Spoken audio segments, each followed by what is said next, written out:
Mesdames, Messieurs, chers téléspectateurs d'Africa 24, bienvenue. Merci de nous rejoindre dans cette émission, une émission qui reçoit aujourd'hui le président du parti Le Faso Autrement, M. Ablassé Ouédraogo est notre invité. Il est candidat à l'élection présidentielle du 11 octobre prochain au Burkina Faso. Cher invité, merci d'avoir accepté notre invitation. C'est mon plaisir de toujours être en votre compagnie. Le plaisir est partagé. Alors, comment se porte votre pays aujourd'hui? De par la grâce de Dieu, le Burkina Faso se porte bien. Nous sommes en saison pluvieuse. Et le souhait que tout le monde veut pour notre pays et pour toute l'Afrique, c'est que la saison pluvieuse se termine comme elle a commencé, c'est-à-dire dans de bonnes conditions. Nous sommes aussi à quelques 2 mois de la fin de la transition. Et je pense que je suis fier de dire que le Burkina Faso, dans sa spécificité, a su conduire le changement qui a donc mis fin à la présidence du président Compaoré, qui a connu 27 ans, et nous sommes aujourd'hui à la veille des élections qui vont installer le Burkina Faso dans une situation de stabilité, de paix sociale, de sécurité. Alors, M. Ouédraogo, dites-nous, quel bilan faites-vous de cette période de transition que vous avez mentionnée tout à l'heure? Il faut être fier de ce que les Burkinabés ont pu accomplir en 10 mois de transition. Les 30 et 31 octobre 2014, faut-il le rappeler, les Burkinabés se sont insurgés et ont mis fin à 27 ans de régime Compaoré. Et les aspirations exprimées par la population, c'était le changement et l'alternance. Oui, mais est-ce que l'équipe à laquelle vous avez confié le pays désormais, est-ce que l'équipe-là vous a donné satisfaction? Pour toute personne qui connaît ce que c'est qu'une transition, acceptera que les résultats obtenus par l'équipe de la transition, ces résultats-là méritent d'être salués, tout simplement parce que toute transition est fragile et difficile. Monsieur Ouédraogo, entre autres actes posés par le régime de transition, on note quand même l'arrestation d'un certain nombre de personnalités du régime défunt. Et dès que vous avez voulu apprécier cela, vous avez estimé qu'il ne fallait pas s'arrêter seulement à ceux qui ont fait partie du dernier gouvernement de M. Compaoré. Non, je pense que toute la classe politique est unanime. Ah bon, unanime, vous avez dit? Oui, pour reconnaître qu'on ne doit pas faire de sanctions sélectives. Il faut prendre tout le monde qui a eu à mal gérer, à faire des malversations.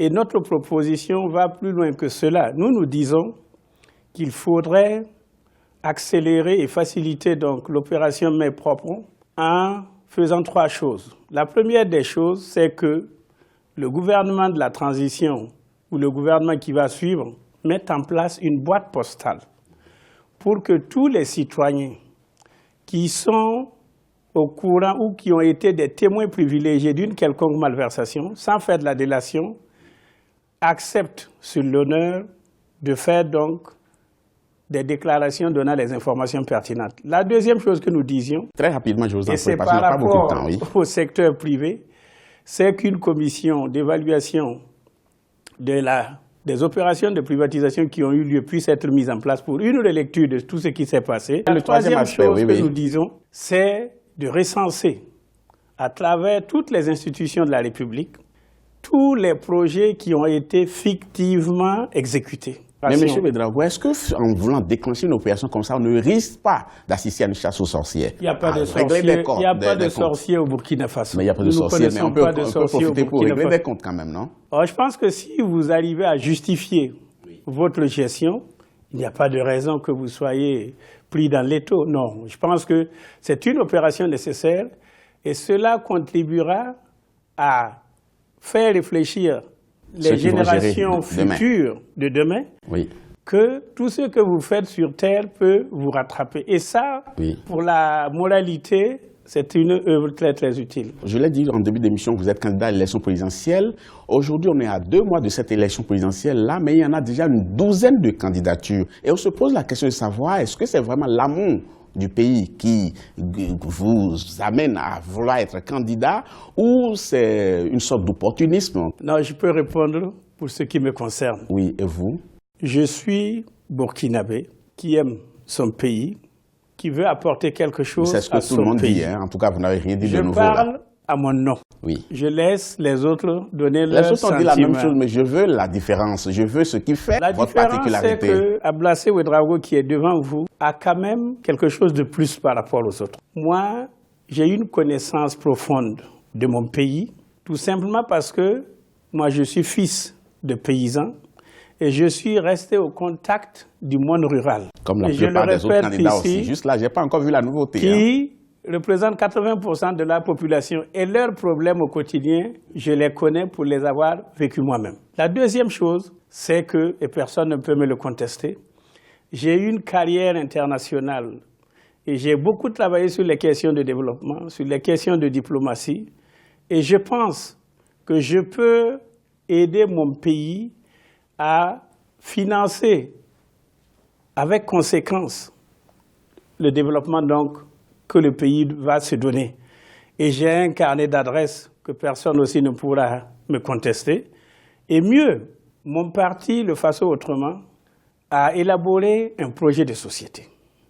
Un projet de société qui met l'homme au centre des préoccupations. Tout commence par l'homme et se termine par l'homme. Monsieur Ouedraogo, dites-moi en toute honnêteté, est-ce qu'il y a eu des candidatures qui vous ont amené à douter? Dieu m'aime beaucoup. De fils de cultivateur, je suis arrivé où je suis aujourd'hui. Un homme du monde, un homme public. Et je crois en Dieu. Et je pense que si Dieu m'a poussé à la candidature, c'est bien parce que quelque chose peut se passer. Je ne regarde pas les autres en prenant ou en posant mes actes. En tout cas, pour un croyant, c'est très important. On va poursuivre cette émission et on a été surpris quand même de constater que c'est sous la bannière de Le Faso Autrement que vous êtes candidat, alors que beaucoup se disaient, étant donné que c'est un leader politique, il a appartenu au CFOP avant la transition, pourquoi est-ce que votre candidature n'est pas portée par le CFOP? Non, écoutez, au CFOP, c'était un regroupement de plusieurs partis politiques. Et l'objectif fondamental pendant les 3 dernières années, c'était de lutter contre la pérennisation de Blaise Compaoré au pouvoir. C'était de lutter contre la modification de l'article 37. Ce que nous avons, de par la grâce de Dieu, réussi. Donc pas au-delà. Une fois que cela a été réalisé, vous comprendrez que chaque leader politique qui a son parti, et l'objectif premier d'un parti, c'est la conquête du pouvoir. Chacun est libre de réfléchir et de faire comme bon lui semble. Pour ce qui est du parti Le Faso Autrement, nous avons eu notre congrès, le premier congrès ordinaire, c'était le 6 et le 7 juin. Et le congrès a décidé d'aller à la conquête du palais de Kosiam. Et le congrès a désigné son président et investi son président Ablassé Ouedraogo pour être le porte-étendard par rapport donc à cet exercice-là. Donc, c'est notre choix. Dans une interview, vous avez quand même déclaré que nul ne peut gagner cette élection présidentielle seul. C'est vrai. Mais vous êtes seul. Pour l'instant, vous pensez que je suis seul. Mais dites-nous si attendez, avec qui vous êtes. Quand vous allez revenir couvrir la période de la campagne électorale, vous verrez certainement que je ne serai pas seul. Je vous vois dans la peau d'un président de la République et le Conseil national de la transition a initié quand même, a demandé que l'on poursuive l'ancien président Blaise Compaoré. Si les Burkinabés vous confiaient leur destin, qu'allez-vous faire? Poursuivre cette action? Si je suis à Kosiam, le palais présidentiel, c'est ça? Au palais présidentiel de Kosiam, moi, mon souhait est qu'aucun Burkinabé ne vive en exil. Donc, le président Compaoré, s'il choisit de revenir au Burkina Faso, il sera accueilli.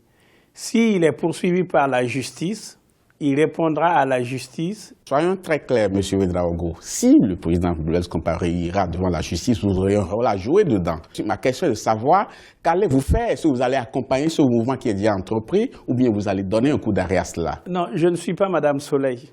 Laissez-moi m'asseoir dans le fauteuil de président du Faso. Donc vous n'acceptez pas que je dise que je vous vois déjà dans le fauteuil. Le président de Faso, autrement président de Faso, la distance n'est pas bien grande. Elle est trop mince, il n'y a que 2 petits mois là. Donnez-moi seulement la chance d'être dans ce fauteuil et revenez me demander. Mais vous avez parlé de vos atouts tout à l'heure, mais il y a un dernier atout dont on n'a pas parlé parce que dans une interview quand même, vous avez estimé que votre appartenance à l'ethnie Mossi et à la religion musulmane seraient des atouts. Mais ne demandez pas que je renie ce que je suis.